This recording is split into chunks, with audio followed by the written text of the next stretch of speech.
Hello, everyone, and welcome to A Matter of Design, the interview series that gives you ultimate access to some of the most talented and passionate leaders in the design industry.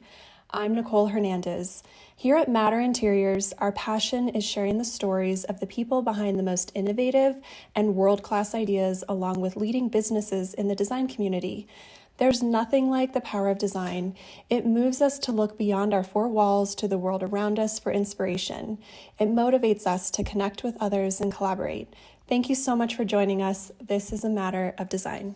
Hi, how's it going? Hello, it's going well. How are you, Nicole? Great to see you. Great to see you. Thank you so much for joining today. I'm super excited about just this interview series and our conversation, and thank you for your willingness to participate. Absolutely. Thank you for the opportunity. Yeah, so today we're in conversation with Alasdair Waddell of Mod Denver. Mod is a trade exclusive showroom located in Denver and offers a beautiful collection of home furnishings, including fabric, wall coverings, lighting, rugs, accessories, and fine art. The showroom is a result of over a year of scouting for some of the most creative and innovative players in interior design. Mod carries a very carefully curated selection of modern and contemporary collections, many of which are making their debut in Colorado. So Alasdair, welcome. I would love to hear more about the lines that you're carrying and how you found them. Yeah. So Mod actually had its first doors open, physically open day, December 7th, 2019. But we had spent that entire calendar year, pretty much from January up to that point, scouting for vendors and building the company as you see it today. We started, so our first trip was in January of 2019. Mikhail, who is both former showroom owner of town and a local interior designer, decided to start a new venture, and we went to Deco Off in Paris. And that's where we started sort of pulling together these initial vendors. We did a subsequent trip to New York and LA for the same reason. And it was I've never had the opportunity to be part of a grassroots operation. And it was really, really, really, really cool to just be able to, from a creative standpoint, to be able to decide, what we were going to bring to the Denver market, because I think the Intermountain West, unfortunately, is overlooked from a design point of view from the coasts. And I think this was a great opportunity to bring, as you said, the majority of our vendors are first timers in not only Denver, but like the extended territory in all of the Intermountain West. So by that definition, they tended to be smaller, more boutique lines. But that was also really rewarding because the people who, founded these manufacturing companies are still extremely passionate about what they do and extremely passionate about, their art. And it just makes it much more of a joy to work with, as opposed to maybe a bigger, more established name who is not, as involved with the day-to-day. Yeah, so when you found, these smaller boutique lines to bring here, was there any convincing to come to this market? Was there any hesitancy? Yeah, so there were some who were pretty much like, yeah, absolutely, let's do it. And they rolled the dice quite early. There were others who I think, when you're a small company, counterintuitively, you would think, oh, well, I want to try and be everywhere all at once.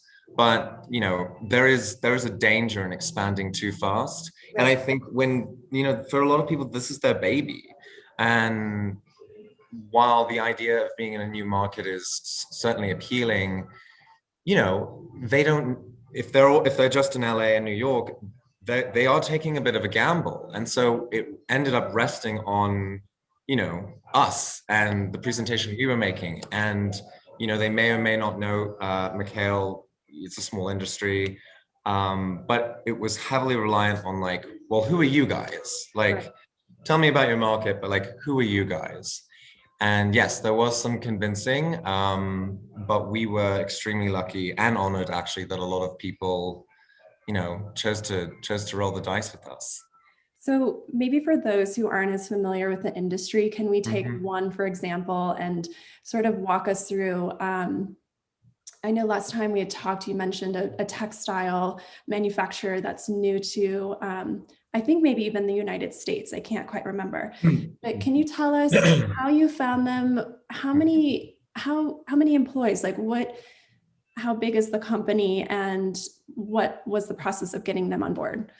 So yes, well, one, the company itself is very small. There are 6 of us. Oh, I meant um, the textile company that you found. yeah. Okay. So one of our most recent, actually our most recent textile acquisition was a company called Artisans. They're out of the UK as well. You're correct in saying this is not only their debut in Denver, Colorado, it's their debut in the US, Yes. which is really exciting. That's our first line that we can say that about. Yeah. They are like a really nice mid-level textile company. We try to, as we've run this operation and got reception from the market, we have tried to, if we, the majority of lines we gained at the beginning, but we have acquired more as we've gone, and it's basically trying to fill out our assortment because we don't want it to. It's always a balance between being niche enough to be special, but not too niche that you're inaccessible. Right. And so Artrol's a good kind of, filler out textile company. But, the story more often than not is, Mikhail will have met someone at a party at some event 2-3 years ago. And, he was laying the groundwork for this quite early on, even before I joined. And there might be a conversation, as I said, at a party once, and then not for another year do these people talk again. And then it's kind of like, hi, and you come back and you sort of woo and persuade them a little bit more, and eventually you'll have it feels like things fall into your lap, but it's been the result of this kind of slow process of finding people. We had another example is Douglas Jennings, who's a metal worker out of LA. We first went to LA. This was right early on in 2019. He wasn't. You could tell he was on the fence. It wasn't a no, but it wasn't a yes.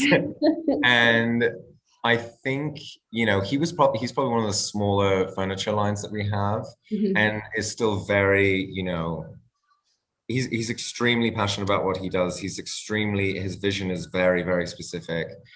But he creates just beautiful, beautiful objects. So we really, really wanted to have him. And so after that LA trip, we sort of let it sit with him a bit. And I think as we kept in conversation with him, we were showing him other lines. That's another important thing for vendors, is to see like who they're going to be represented with. Yes. And I think as the complete picture came into view for a lot of people, it was like, okay, all right. And even if they didn't, weren't 100% certain on the market, they're like, all right, we'll do this because we like the full show. Yeah. So it also sounds like that relationship building is so important. And that's Absolutely. something that we love so much about this industry, is that you're right. You may have a conversation and may not talk for a year, but then suddenly this company or individual or showroom's back in your life. And I just love how these relationships in the design community sort of weave over each other, and you end up knowing a lot of the same people, which feels like such a community. Well, and funny enough, so on these trips that we were going to recruit these vendors was with Mikhail, but also who was there along the way for every step was Mikhail's best friend, fellow designer, Lisa Canning, who I know you're familiar with. Yes, wait, let's pause right there. Lisa was my nanny growing up when I was a very small child. So it really does come full circle. It does come full circle. Really, truly full circle. Yeah. So I know I found, I've only been in this industry, I'd say 2.5 years max. And I'm amazed still at how many, I'll be out somewhere seemingly on the far reaches of like this design community and they, oh yeah, I know so-and-so, or oh yeah, I know this person. And especially the firms up in Aspen, a lot of people have been like transplants from other firms and intermixing. So it's a very small world. So on that note, I'd love to know how you landed in design. What's your story? Where are you from? Yeah, And just share a little I'm bit from more about your, Alabama. yeah, right. No, so I was born in the UK and I've lived in Colorado for about 5 years now. My path into design is sort of a strange, circuitous one. I started out in the arts and sciences. I did musical theater actually for a while. And then as my sort of that art career was winding down, I really was in a kind of a what next phase. I was in Colorado. I was, fresh slate, not a lot of friends, knew everything. Just I kind of had, you know, there's part of it's like choice anxiety. It's like, oh, I have all these options, and then oh, I have all these options. Oh, that's such a great Um, way to put it. it's Choice definitely a anxiety. blessing and a curse. Yeah. Um, anyway, so friend of a friend, I ended up working with Mikhail at Town, Mhm. and then he ended up leaving that venture, and not long after that, so did I. And then it was kind of like, hey, do you want to help me start this new showroom? And that was incredibly appealing, not only because this I was sort of new to this industry and wanted to be a sponge and soak up so much, but like the idea of starting a business and like really investing in something like this has been, whether this sinks or swims, has been like not only financially important to me, but emotionally important to me, Yeah, because like your baby. we selected these things. Like I painted these walls. Like I did labor in this church. Like it is a labor of love, and so that I've never done anything even close to that. And so it was just I was all in from the get go. That's awesome. Yeah. We just because we all know each other, we keep referencing Mikkel. I just want to Oh give you a yes. little bit more Sorry. context. Mikkel is a brilliant interior designer, but has also been in the design community, the design world, in the showroom Yeah. world for a long time. Can you just give us a little brief background on Mikkel? Yeah, so Mikhail is, yeah, sort of a Denver, I would like to say Denver legend, but I would agree. I mean, Such a he's an staple. incredibly talented, you know, it's sort of like, I hate the term like tastemaker because it's very like quiche and sort of tacky, but I jokingly, tongue in cheek describe him as that so much because, no one dresses the way he does in Denver. No one, his house looks different than anyone else. He's never been afraid to be 100% authentically like who he is as a designer and like uncompromising. And I Yeah. find that's true in the showroom. One thing he told me that I remember a lot is you tell people what they want. Mhm. And it's true, because I think when people seek interior design work or designers, they want to be inspired. They want to be, they want to be shown something. It's not just like, oh, well, like I need you as a tool to implement the things that I want. It's like, no, tell me what's exciting. Show me something new. Yes. And that was like, that's a big philosophy, I think, behind mod is like new vendors, smaller vendors, more like specific artistic visions. We get a lot of feedback from people who come into our showroom and they'll be like, you guys are like unlike any other showroom in this design center. They seem like very refreshed by it. And that's like the biggest compliment. Even if they don't end up working with us, that is like enough for me, because we have a vision and people see it, and like that's what's important to me. But to get it back to Mikhail,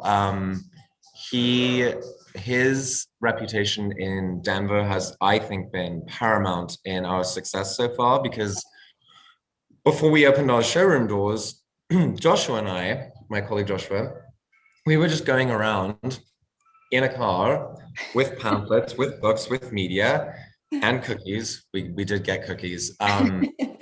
People just saying like, hi, very door to door, just like, Yeah. we're going to be a showroom opening at the end of the year. And these are our people, and this is what we've done. Come see us. And that could have, landed flat on its face. But also, as soon as we would mention Mikhail's name, Would you see people like would be like, eyes oh, light up? yes. It was like, between that and the cookies, I was like, we are manipulating these people. Excellent. It completely changed people's, or sort of like woke them up. It's like, oh yeah, no, he's fabulous. And then it's like, oh, what's that again? And he was the reason we even stood a chance, I think, in the first place. Right. So, and I love, as you said, the relationships are incredibly important. the relationships. And you know, for us in our work, we really try to make each project like its own unique thumbprint, as unique as the individual that's living there. And it's so refreshing to have new innovative lines that some are being repped for the first time in the US, some for the first time in Colorado and Denver. I think there was probably a little bit of risk involved bringing them to Denver. I think you're elevating the design bar so much for us by bringing all these lines here. So first of all, thank you for that. And can you talk a little bit about, are you seeing any innovation in the actual designs of the lines that you've brought in? Yeah, I mean, it's no surprise to anyone listening that, you know, mixed function is paramount now. People want beautiful things, but they also need them to serve a purpose. And I think finding that happy medium is, you know, a fun challenge of design. I've seen, you know, especially in lighting, I feel like there's a lot of really, because lighting's one of those things that's like it's lighting, like just light the room, but it can be incredibly boring or it can be incredibly interesting. Yeah. And I've found like I'm always just constantly, you know, pleasantly surprised at the way lighting's been integrated into, like, whether it's other forms of furniture or just like, you know, a new we represent a line, Saint Louis Crystal, who do a lot of the crystal work for actually Hermes, and they have these the way that they cut the crystal, it looks very simple on first inspection, but when you light it up, it creates this entire geometric pattern of light in a corner or on a wall, and you're like, it's these unexpected like pleasantries. Yes. And I think that's I think the innovation in creativity and design is more, to me, inherently more interesting than like, oh, well, this bed also serves as a television and a bookcase and your kitchen counter. Like, Yeah, that's right. cool. But I think finding new ways to like surprise people with design is really hard. Like, It there's is so much hard. stuff out there now Yeah. that it's really rare to do that. And so to see like manufacturers do that, it's really cool to be part of. And I love that it doesn't have to be this huge splash. It can be a very nuanced, Yeah. understated Yeah. expression of innovation. Exactly. Yeah. That's, at least from my point of view, that's more impactful than, you know, necessarily like maximalism. Yes. So, which has its own purpose and can be really cool. For sure. We went to the Kips Bay Show House in New York when we were doing the recruiting. And that is just like, you know, it's like going to a couture show for fashion. You're just like, so this is like design when you have unlimited budgets, access to all these vendors, and just like carte blanche with these rooms. And it's as I said, the couture comparison is like, I don't know if I'd ever wear that, but oh my gosh, that's stunning. Oh, that sounds so fun. I can't wait till we can travel again. You know, I know really that travel. that aspect I miss, I think, the most is like getting out there and like meeting other designers and existing in these spaces of their work, and just like, it's all, you know, about the emotional impact in spaces. And there's only so much that, like, unfortunately, digital presentations and like tear sheets can do. It's like people really are sold on an idea when they're in it and they feel it in their bones, you know. So what are you seeing for 2021 that's fun and exciting? Any particular trends or colors, anything sticking out to you? Yeah, so both like in my own personal experience here at the showroom, but also just like reading about the industry, there seems to be, you know, I'm often wondering, like, how does this we know how the pandemic's impacted, you know, people's utilitarian need for their rooms, but how has it impacted, like, just creatively? Like, are people moving towards something else and away from other things? I think for the longest time, you know, neutral and sort of minimal has been an underlying trend in a lot of different styles, whether it's mid-modern, contemporary, for the last 10 years. And now it was kind of, the groundwork was being laid before the pandemic, but I think the pandemic really pushed it into overdrive. People are excited about color again, like the Pantone, there's two colors this year. One of them, yes, is gray, but one of them is like very, very like sunshine yellow. Yeah. And I think that mixture of those two is really cool. Similarly, like people are, mixing. I actually just read the other day about this trend. I don't know if this name is like going to sit well with me, but grand millennial, which is essentially taking like very comfy sort of things you would see in your grandma's home, whether it's like a densely floral wallpaper or like, kitschy antique things, and like mixing them in with like modern contemporary settings.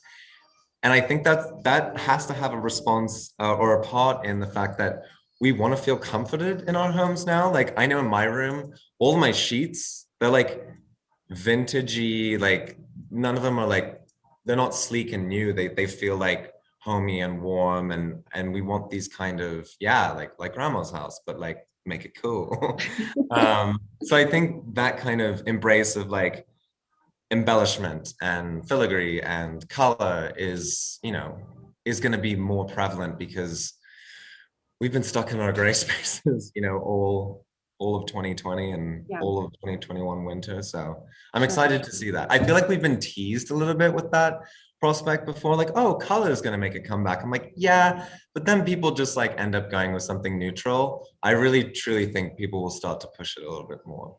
I mean, I think you're seeing it really in the fashion world. People are really pushing boundaries with color and fashion. Yeah. And I do think fashion and interiors sort of go hand in hand in terms I agree. of fun. So it'll be exciting to see, what comes out of not only this time period, sort of, I hope as we're lifting a little bit out of this pandemic, we'll see, obviously what happens, but I do think that people, with the spring around the corner, it's just like, okay, we need some. People are ready, like they're amped. Ready. Like, yeah. So they're ready for that.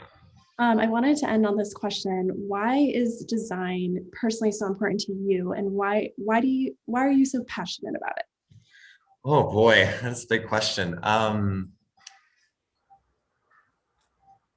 What else is important? Like in the end, I think the spaces we live in, the clothes we put on, like I think there's a certain audience who say like, well, it's all superficial, it's all like, it doesn't really mean anything, but I think it means the most. And especially in times like this, where it's like, what else do we have? I think we've seen a huge uptick in interior design work and people wanting to redo their homes during this pandemic, not just because they're stuck in them, but because it's like, I think part of it's a form of control, but also it's like, well, what else is there to do? At the end of the day, when like, it's funny enough, when the stakes are so scary, people turn towards like beautiful things, beautiful spaces, wanting to like imbue art and beauty into their lives. And I don't think that like, look at history. There are tons of times when that's been pushed down or suppressed, and it always comes back. And one of my hopes actually for 2021 is that historically, whether it's like through a pandemic, government, social issues, anytime there's been like a real crisis, the arts take like an immediate hit, and then there's this huge rejuvenation. And I think that's, when we were talking about people being amped about wanting to get out and like live their lives again, I think that will be funneled through like the creative arts, through design, through fashion, through the, just people want to feel like they're alive again. And I think, I don't know if any other industry, any other, line of work outside of the creative arts that you can say, does it give you like a zest for life? Yes. We're so lucky to be in this. We are so lucky. We're so lucky to be in this. Like it's a dizzying dream most days, but it's just so fun to be alongside people, who are all walks of life going through a myriad of, hardships, and just being like, for one moment, wow, like this is incredible. Look at this place. I love this. I love this. I love when people just say, I love this. That's awesome. Thank you so much for your time. Can you tell everyone where we can find Maud, not only your physical showroom location, but website, Instagram. Yeah. So we have our website's mod.design. It's kind of a weird domain. It's not like a weird foreign site, so just go. There's all of our vendors are listed there, and you can click each one of them, and that will take you to the like individual websites, which is a great jumping off point. We have an Instagram, mod.sign. Each of us who work here has an individual Instagram, but I think the main one is a good to see the full assortment. And I'm trying to think if we're on anything else. Yeah, we try to put ourselves out there mailer wise. You may, if you're a design firm, you may have received one of our many, many mailers. But yeah, I would say Instagrams are great, especially not just for us, but our vendors' Instagrams. You'll see videos of like how they make things. It's more of an interactive platform. So that'd be my recommendation. Well, it was such a pleasure to connect with you. Thank you, Lovely conversation. Thank you so much. And yeah, thank you so much. I'm excited to see you in person. Hopefully. Yeah, I know. Fingers crossed soon. I know. All right. Take care. All right. Take care, Nicole. Thanks so much. Bye.